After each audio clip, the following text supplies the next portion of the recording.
ಕಾನೂನು ಬಾಹಿರವಾಗಿ ಮಗುವನ್ನ ದತ್ತು ಪಡೆದ ವಿಚಾರಕ್ಕೆ ಸಂಬಂಧಪಟ್ಟಂತೆ ಸೋನು ಗೌಡ ವಿರುದ್ಧ ಈಗ ರಾಯಚೂರು ಜನ ಆಕ್ರೋಶವನ್ನ ಹೊರಹಾಕ್ತಾ ಇದ್ದಾರೆ.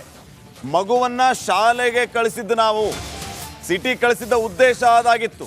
ಆದರೆ ಹಣಕ್ಕಾಗಿ ಮಾರಾಟ ಮಾಡುವ ಉದ್ದೇಶ ನಮ್ಮದಲ್ಲ, ಯಾಕೆ ಏನೇ ನಾವು ಮಾತಾಡ್ತೀರಿ ಅಂತ ಆಕ್ರೋಶವನ್ನ ವ್ಯಕ್ತಪಡಿಸಿದ್ದಾರೆ. ಇದೇ ಸಂದರ್ಭದಲ್ಲಿ ಸೋನು ಗೌಡ ಜೊತೆ ಮಾತಾಡಬೇಕು ಅಂತ ಆ ಊರಿನ ಜನ ಕಾರಿಗೆನೆ ಮುತ್ತಿಗೆ ಹಾಕಿರುವಂತಹ ಒಂದು ಘಟನೆ ನಡೆದಿದೆ. ಸ್ಥಳ ಮಹಜರಿಗೆ ಅಂತ ಹೇಳಿ ಕರೆದುಕೊಂಡ ಬಂದ ಸಂದರ್ಭದಲ್ಲಿ ನೋಡಿ, ತಾವು ದೃಶ್ಯಗಳಲ್ಲಿ ಕೂಡ ತಾವು ಗಮನಿಸ್ತಾ ಇದ್ದೀರಿ. ಸೋನು ಗೌಡ ಪೊಲೀಸರು ಕರ್ಕೊಂಡ್ ಬಂದಿದ್ರು ಸ್ಥಳ ಮಹಜರಿಗಾಗಿ. ಈ ಸಂದರ್ಭದಲ್ಲಿ ಪೊಲೀಸರು ಅಲ್ಲಿಂದ ತೆರಳುತ್ತಾ ಇದ್ದಂತೆ ಕಾರಿಗೆ ಮುತ್ತಿಗೆ ಹಾಕಿದ್ದಾರೆ ಆ ಊರಿನ ಗ್ರಾಮಸ್ಥರು. ಈ ದತ್ತು ಪಡೆದ ವಿಚಾರಕ್ಕೆ ಸಂಬಂಧಪಟ್ಟಂತೆ ಆಕ್ರೋಶವನ್ನು ಕೂಡ ಈ ಸಂದರ್ಭದಲ್ಲಿ ಹೊರ ಹಾಕಿದ್ದಾರೆ ಆ ಊರಿನ ಗ್ರಾಮಸ್ಥರು. ಮೇಡಮ್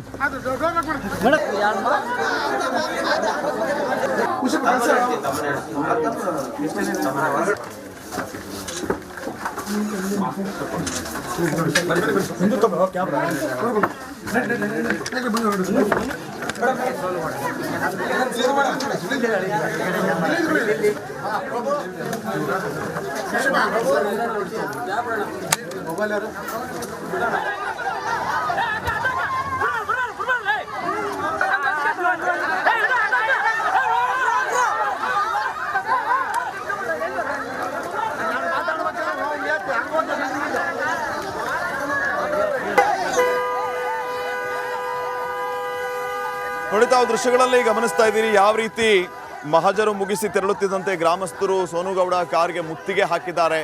ಸೋನು ಗೌಡ ಜೊತೆ ಮಾತಾಡಬೇಕು ಅಂತ ಗಲಾಟೆ ಮಾಡಿದ್ದಾರೆ.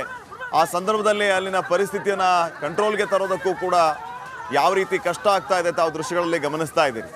ಈ ಬಗ್ಗೆ ಈಗಾಗಲೇ ಈ ಬಾಲಿಕೆಯ ಪೋಷಕರು ಹೇಳ್ತಾ ಇರೋದು, ನಾವು ಮಗುವನ್ನ ಸಿಟಿ ಕಳಿಸಿದ್ದು ಶಾಲೆಗೆ ಕಳಿಸ್ಬೇಕು ಅಂತ, ಹೆಚ್ಚು ಓದಿಸ್ಬೇಕು ಅಂತ, ಆದರೆ ಹಣಕ್ಕಾಗಿ ಮಾರಾಟ ಮಾಡೋದಕ್ಕಲ್ಲ ಅನ್ನೋಂಥ ಮಾತನ್ನ ಕೂಡ ಹೇಳ್ತಾ ಆಕ್ರೋಶವನ್ನ ಹೊರ ಹಾಕಿದ್ದಾರೆ.